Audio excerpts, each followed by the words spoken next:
Greetings, everyone. Yes, it is Linda Talaferro from the T, the Extra Effort. This is Being Brown at Work. And of course, it's my favorite time of the month.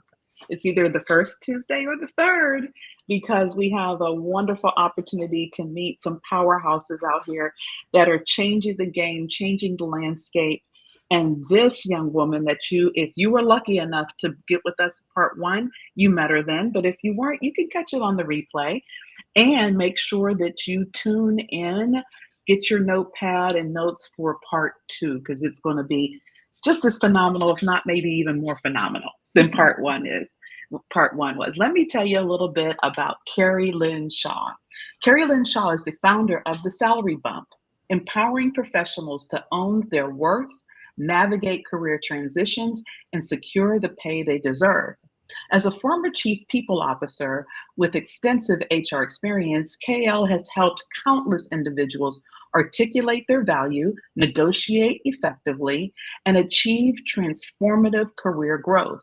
Her approach blends strong strategy, authenticity, and actionable tools that create win win outcomes in both salary negotiations, which a lot of us are terrible at. Let's just own that, and career achievement. Through her program, KL inspires professionals to take the driver's seat in their careers, design the paths they love, and unlock their full potential. Welcome back, KL. Hey, it's great to be back. I'm so excited. I mean, part one was everything, out there on LinkedIn, the comments, the messages, the DMs I got afterwards. So I know people, I mean, okay, part one was the why. And of course, they needed to hear that. But they were like, look, can't wait for part two, because what is game changing? I want to know what the game changer is. But before we dive into that, KL, let's just revisit briefly, what is the why? I mean, you shared, I thought it was beautiful, some of your experiences as a people officer and why you started your company. So if you could revisit that for everyone, then that'll really give the foundation of the why. Yeah, sure. So, in my role in HR, and look, over my 30-year corporate career, there were things that I didn't do well either. So, I watched people do three things badly. One, they didn't network well. They didn't focus on their network. If they had a network, they didn't necessarily foster it. So that was number one. Number two, they didn't interview well. And by that, I mean they weren't able to answer the question, tell me about yourself. They weren't able to story tell and talk about their impact. And number three, negotiate. So I did two of the three beautifully, networking and telling my story and sharing my impact. But I, like many other women, didn't negotiate well. I don't think I told this story last time, but I remember getting my first corporate job, and I called my dad, and my dad, it was so cute. I said, Dad, they were relocating me from Arizona to New York. It was with General Motors. And back then they relocated people like crazy. And they sent me a check in addition to paying all my closing costs, movers, packing me, unpacking me, everything. They sent me a check for incidentals. And I was in my 20s, and the check was $42,000, Linda. I thought, Okay, wait. For incidentals? so GM went bankrupt a few Whoa. years later. So let's be clear. Perhaps that was one of the reasons. But um, Right. I got this check, and I called my dad and I said, Dad, like, this can't be right. He's like, that's not right. There's got to be an extra zero on there. I said, I know. I said, he goes, don't cash it. I said, well, I'm going to cash it, but I'm not going to spend it. Turns out it was perfectly appropriate. But my relationship to money was not scarce in a sense, but it was more like just be grateful, work hard for everything that you get, Yeah, be grateful for what you have. yeah, And so I didn't negotiate then. I was in these big conglomerates for 17 years. I didn't know I yeah. could. I had a car, I had insurance, I had gas, I had pensions, I had what I thought was a decent salary. I literally did not know that I could negotiate. And I think I know I'm not unique. The amount No. of people, of the thousands of interviews I made over my career, I would say the numbers were more around like 15 to 20% of people negotiated, and that's it. And I expected you to negotiate. So I used it as part of your Mm, interview. Like, I want to see how you show up in these conversations. And so mm, watching these people do these three things not so well, I realized that there's something really important here. My mission is to yeah, do my part, Linda, to close the gender and racial pay gap. So this is very important to me. But I know that there are men and women that struggle with this, and we are leaving way too much money on the table. And in this market, you have to knock the interview out of the park, and you have to use your network, or you will not be finding your next job, because there are millions of people doing the same thing you're doing, job posts, job boarding, and crossing your fingers. yep, There is new yep. and fresh ways to do this, and you can't afford not to in this environment.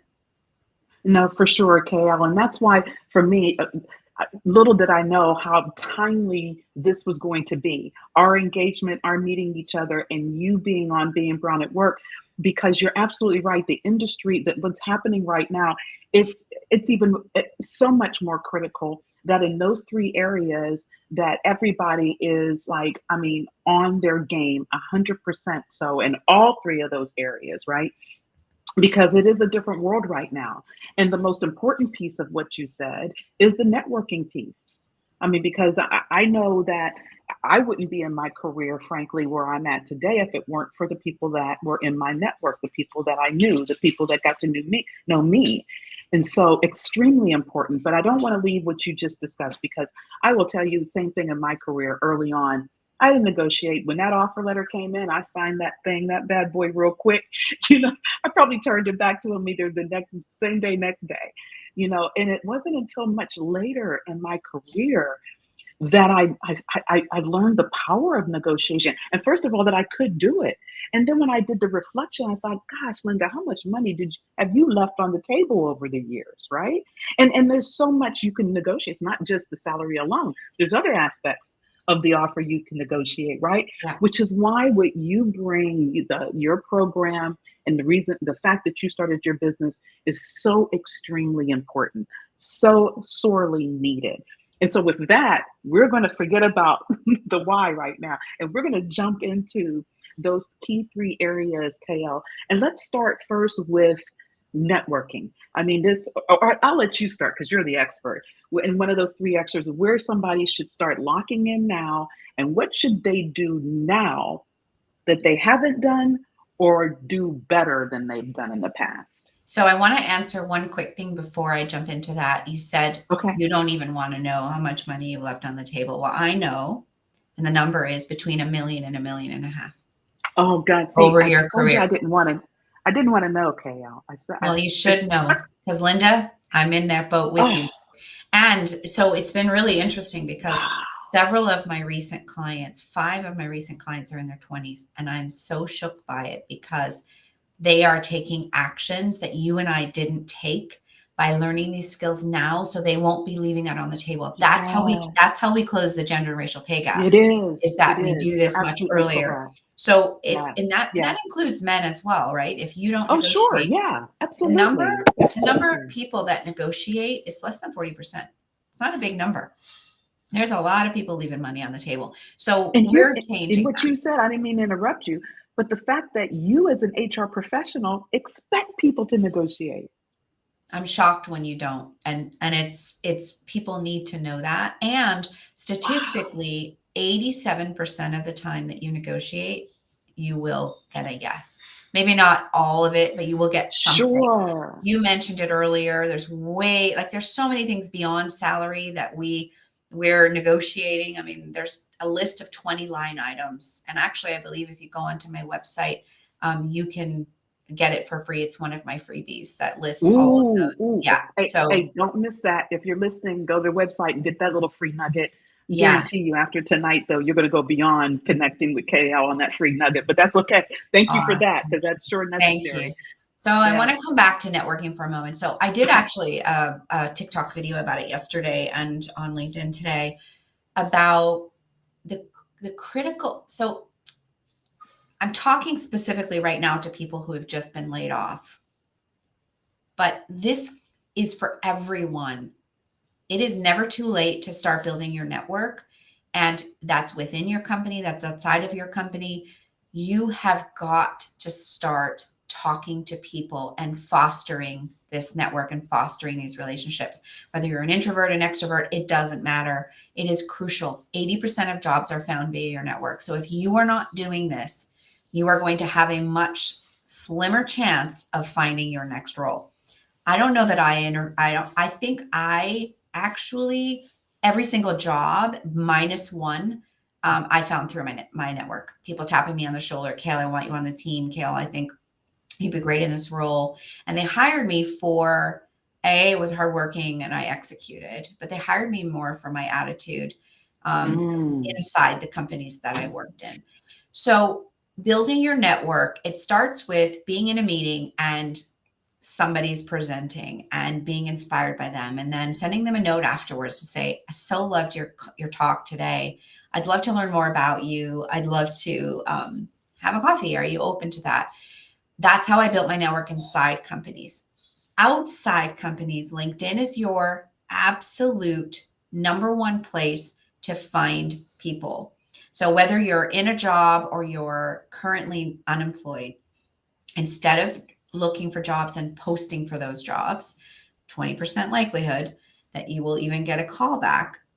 Wow. Instead, research the companies that you're interested in, research the titles that you want to be in, research the job leaders who you would be reporting into, research the heads of HR, research recruiters, everyone in the space that you're going after, and start reaching out. Send a cute note that says, hey, I'm on the market. I think the work you're doing is amazing. This is my secret sauce. Here's what I bring. Would love to get to know you. Would love to learn more about your company. Send out as many of those requests as you can. And all it takes is connect, add a note, but be strategic about who you're going after. Sure, sure. Lead them to coffee, and just open a Calendly or a Google Meet.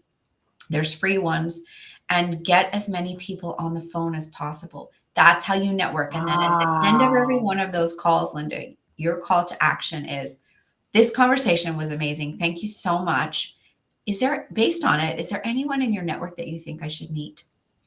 That opens more doors. That's a warm introduction. And now your network is expanding. And then once you land your next job, every single person that you met along that journey gets a note from you separately, thanking them for taking the Mm. time. Thank you for investing I in me. love Thank you that. for opening your network. And you stay in touch with these people, because now this is your new network that you've just Yes. created. Don't sleep on that. For the next time, you're now ahead of the game because you're having conversations on the regular. And Right. one other thing I will add, you're also asking, how can I support you? I have a beautiful network Mm. and I'd love to introduce you. Is there anything you're working on? And I can introduce you to people.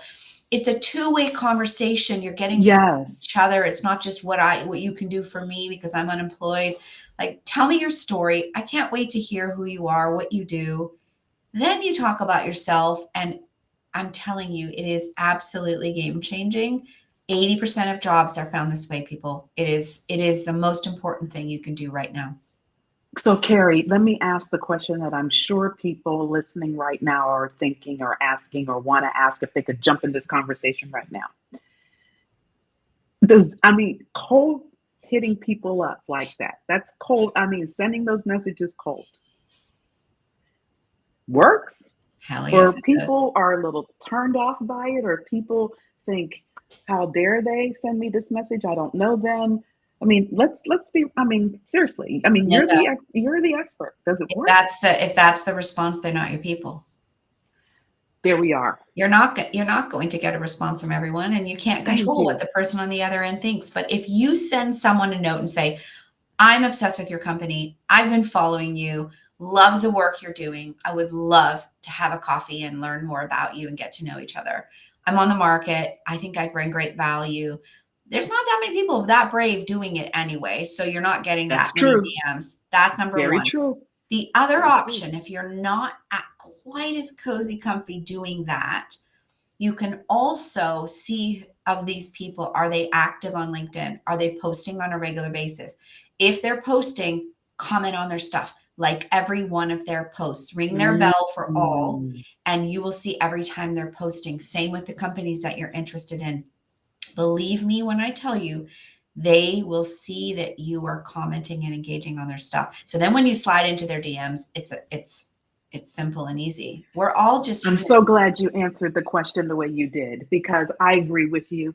If they if they don't respond, or you get a negative, you know, comment or something, they're not your people.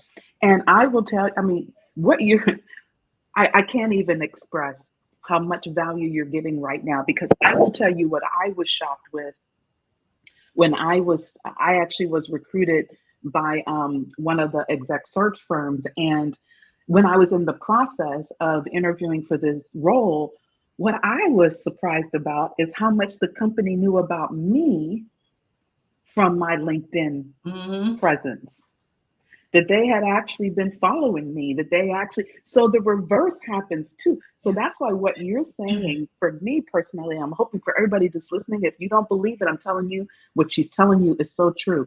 They they will follow candidates that they're out there looking for, because they will passively recruit. I can't tell you the number of times I've been passively recruited. And therefore, if you did the same thing, it sparks interest and connection. Yeah. That is invaluable, KL. I mean, it Yeah. truly does work. It It truly does does. work. And you should be posting on LinkedIn as a thought leader, period. Period. Whether you're Yes, employed or unemployed, you have a voice and you have something to share, and somebody will be grateful to hear it. You have a yes, special sauce. love You that. have so much to share. Like, don't just reshare an article. Get on video and say, I just read this amazing article in Wall Street Journal. Here's my take on it. Yeah, I read Fast Company Morning Brew. So every morning I get the I like Fast creative Company. juice. Yeah. So there was a post about Intel and their new CEO, and the CEO is under pressure to turn the company around. So his first line of action was to cut 26,000 heads. And of course, as a former CHRO, that just made me furious. So I decided to do a video to the CEO of Intel. I was like, I know. I I just saw it. read this story about the CEO's first line of action of cutting heads. Here, my friend, is what you could have done instead, and I saved him billions of dollars just by freezing your open job cards. It was between a billion and 1.8 billion. Why didn't you think of that first, dude? Like, why? You know, you're not Yeah. building trust by doing this. And it was a bit of a cheeky video. It wasn't like attacking him or anything, but I read an article, it fired me up, Yep. and then I did something about it. You are reading articles all day long. You Hmm. can write a post about it. I just read this in, fast. I just saw an article about so. Here's my take. So interesting. Get on LinkedIn and start Yes. building a following and a presence. You cannot go wrong. Really, it will get you the exposure Totally that you're agree. looking for, and it could Totally change your agree. life. Yes, absolutely. That's there you go, right there. I mean, networking is absolutely everything. Absolutely everything. Okay, so now let's talk about interviewing, because we all think we're so good at it, KL. I mean, we go in and we just regurgitate that resume, to no end. And we make sure that we give all the KPIs, all the, different things. We just, we're so good at it. We all believe this. We all do. We all Yeah. do. No, we're not. The mistake people make. So this is one other little nugget that I'm going to leave you. I have a 22-year-old daughter who is just starting her career, did some really great internships. I have already helped her create her impact sheet, basically, and it's an Excel spreadsheet of all of the things that she has accomplished so far, and we're doing it in the STAR process. Uh-huh. So what was the situation? What was the task? What was the action? What was the result that you took? And, the result could be save the company X millions of dollars, turned around negative customer situations, created customers for life, whatever. that she's starting to build her impact list now, because those answers and the star is how you're going to respond when you are Yes. in an interview. And 10 years Yeah. later, you forgot all the great things that you did. So not everything on your impact list needs to be listed on there, and not everything are you going to use, but you have to have examples to connect the dots when someone asks you something in an interview. Well, let me give you an Absolutely. example. When I was in the role of director of la la la, here's what we did. Here was a situation. Here's the action, and we were able to flip it on its head and, you know, save the company X amount of money. Right. You have to learn how to story tell. And even before you get to the storytelling, the first question you will always get asked on a date, in an interview, in a networking is, tell me about yourself. And Yep. if you can't Yep. answer that, you want to know what most people say when I ask that question? They go through their resume. Well, you know, Resume. I'm currently this and I do that. Like, snooze fest, boring. I am not. I can read your resume. I want to know you. Tell me about you. What Yes. lights your fire? What are you really good at? How are you making an impact on the world? That's what I want to know. So if you can't draw me in that first 2 minutes, Mm. I'm snoozing. Mm. Linda, these people are interviewing hundreds of people a week. That's right. If you That's right. can't stand out, and I'm telling you, it's not that hard to stand out, bring energy. I mean, I meet about 20 people a week. I'll get on calls with people and it's like, dud, you know, like, like there's no energy. Come on, like bring Right. something. You are trying to show your best. If you're networking or if you're Yes. jumping into an interview, have a cup of coffee, do something to give yourself a little edge. If you're not a high energy person, you won't Right. pass Right. go if you don't. So there Wow. isn't anything more important if you are looking for a job than tightening up the interview process. Focus on the controllables. You can only focus on what you can control. Networking is one, putting yourself out there and prepping like you have never prepped before for these interviews. Yes. Practice in front of Yes. your video, record yourself, watch yourself back. It is the best investment of your time. Learn how to do it in a really skillful way. Oh, that is invaluable because I can tell you I've done exactly what you said in the Mm. interview when someone says, "Tell me about." I've done that before early in my career. I go right to the resume. I go right to the roles I've had. I go right to that. I wasn't thinking that they really are interested in me. And so I'm sure that the opportunities that I may not have gotten, it was because I was, they were snoozing. They were like, okay, on to the next, right? So that is invaluable. That first 2-3 minutes of setting that right first impression before they continue in that interview conversation. And I will share this. I've had some of my clients before say to me, they ended the interview in 10 minutes or 15 minutes, and that's probably why. KL, that's probably why. Yeah. That the early indication was, okay, this person is not for us. I'm not interested at all.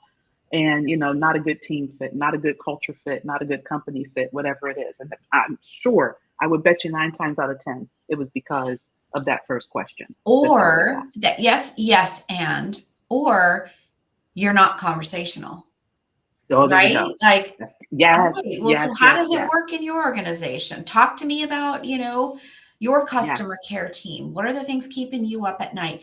You're asking questions that then you can then pull in some of your expertise to solve some of those problems.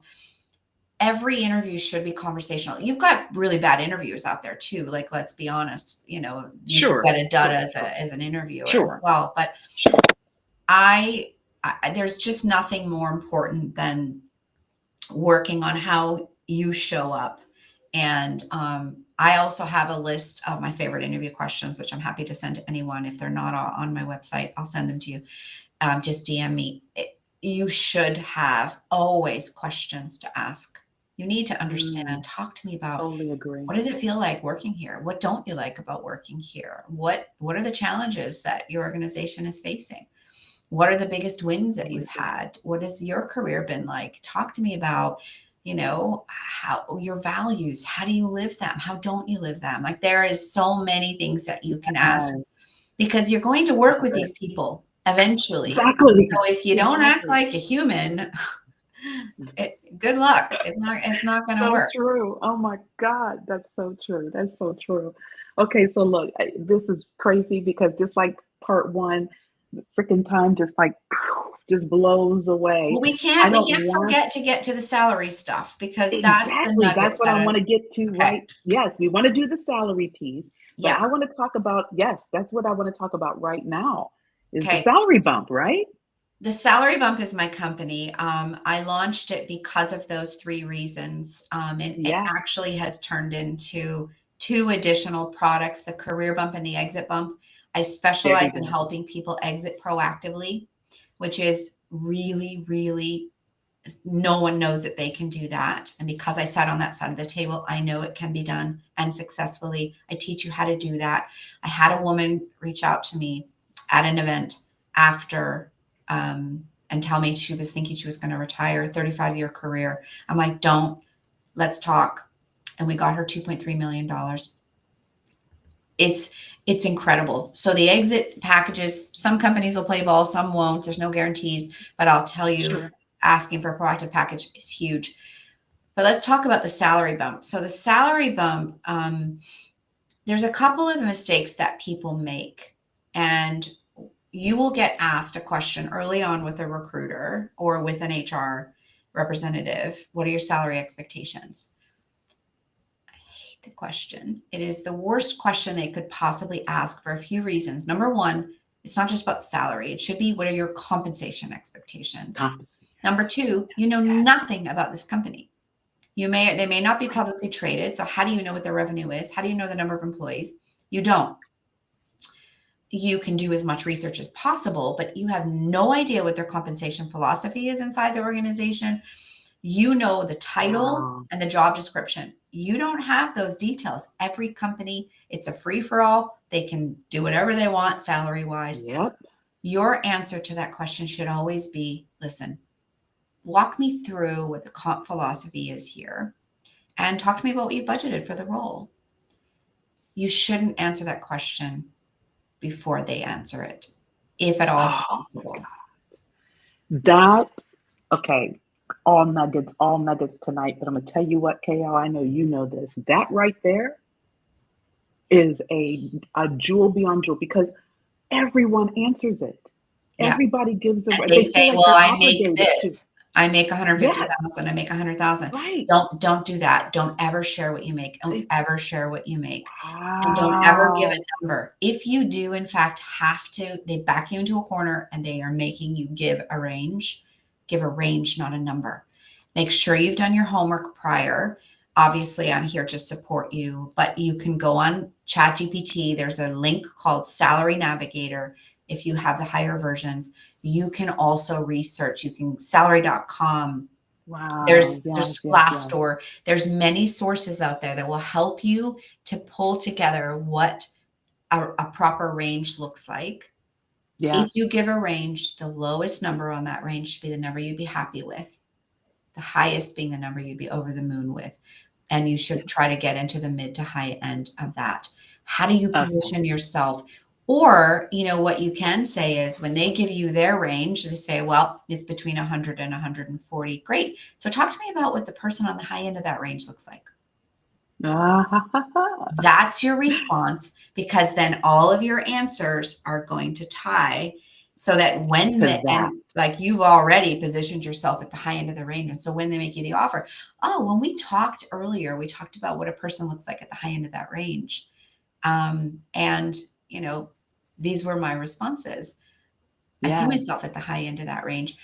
It's just, you're planting these subliminal seeds as Yes. well, but these are really important questions, because why shouldn't you be at the high end of the range? Exactly. Exactly. And why box yourself in to your point when you know nothing about the company? Know nothing about the company. Exactly. And then beyond Nothing the about it. salary, Linda, you've got bonus, you've got equity. Those are the Yes. three big ones. And then you've got cars, insurance, Yeah, gas, you got car tuition insurance. reimbursement, Yeah. childcare, Vacation. Yeah, all that. PTO, There's all kind of things. coaching, professional development. Yes. You might want to pay for different communities that I'm part of. Many of my clients that hire me for the salary bump, we include my career bump 3-month coaching is part of their package because it's a career transition. So I then Yes, help them yes. onboard and transition in their new role as an executive coach. So these are the things that we're negotiating in. I've negotiated airplanes. I negotiated with this beautiful, oh, it was such a beautiful experience. An automotive technician, we got him a 40% raise, only a few more dollars an hour, but we got him a car, we got him insurance, we got gas, we got him and his wife's healthcare fully paid. We co-created a bonus structure that they rolled out. He was a master technician. Dealers cannot afford to lose technicians that are like turnover rate is more than Wow. 50%. We negotiated the most beautiful package, and it was like custom created. They loved him. He loved them. He didn't want to leave. And so they played ball, and we got him a 40% increase. And we And got, I see, think, 3 additional weeks of PTO, which as an hourly worker, do you know what that does? That's money in your pocket. it's money in the pocket. And see, Kay, I'm so glad you're sharing these examples with everyone because people think that if you only have a certain type of title on a potential business card, can you negotiate at that level? But clearly not, because he had skill that that company wanted. He brought work, like in your bio, helping people understand their worth. And we It's, do not. We leave a lot of it on the table and we don't even think I can negotiate insurance. Absolutely. I can negotiate. Yes. Last year at Being Brown at Work, I had a guest on and she was in the insurance space and she mentioned that. yeah. And that's when I was like, okay, wait a minute. I didn't even know I could do that. Right. You know what else, I mean, Linda? there's so many. What? Severance. You should negotiate severance in your new Up contract front. with the market the way it is. Director and above, I always recommend that it's not as likely below Wow. director level, but negotiate severance, a minimum, or whatever the company's standard is. Yeah. That's a huge one. Sign-on bonus. I helped a woman get $315,000 in a sign-on bonus because she was leaving stocks on the table, and they paid her stocks out for 2 years because they wanted her that bad. She was a unicorn. All of these things add up. And then So one many last thing I would things. say is don't ever stop investing in yourself. Or like if you want to go and get a certification, I got a coaching certification. I asked my company, would you pay for it? Yeah, sure. Right. You want to go Right. learn AI? Go, what are the hottest things on the market that people are looking for? And then go get certified in those areas because then you become more marketable for your next opportunity and get your company to pay for them. And if you have a great relationship with your boss, why not say, hey, I want to bring this to the organization. I think it would be really helpful. I found this program. It's an AI skills cert. It's cost $5,000. Would you be open to pay for it? Heck yeah, they will because you're going to bring it to them and you can still take it with you. Yeah. Invaluable, KL. I can't express how much this month has been spending with you on being Brown at Work because it's really helping us understand, what is truly out there that we were either not aware of or for some reason thought it couldn't apply to us, right? Because of titles or, where we are on the org chart or, because we're hourly versus salary, that kind, all the nonsense we tell ourselves, right? And so I'm so glad that I'm honored. I'm not just glad, I'm honored that you were willing to be a guest because this beyond invaluable information. I'm telling you out there, can DM her on LinkedIn. She will respond. You want to connect with KL, Keri-Lynne Shaw. You want to connect with her. You want to go to her website. She's got some freebies out there, but I'm telling you, if just like she said, if you have been laid off or if you are in a situation where you're ready to move on, or if you are trying to figure out your career, you want to connect with KL because what you don't want to be is me who left $1 to $1.5 million on the table of my career. You don't want to be that, right? And Yeah. then at the same time, too, you want to have a career that you love and that grows, that continues to grow for you. KL, it's been such an honor. Thank you so, so very much. Can't express how much I appreciate you. Oh, it was so fun. Have me on anytime. I loved it so much. Oh yeah, you'll be back. That's for sure. Take care, everyone. Until next time.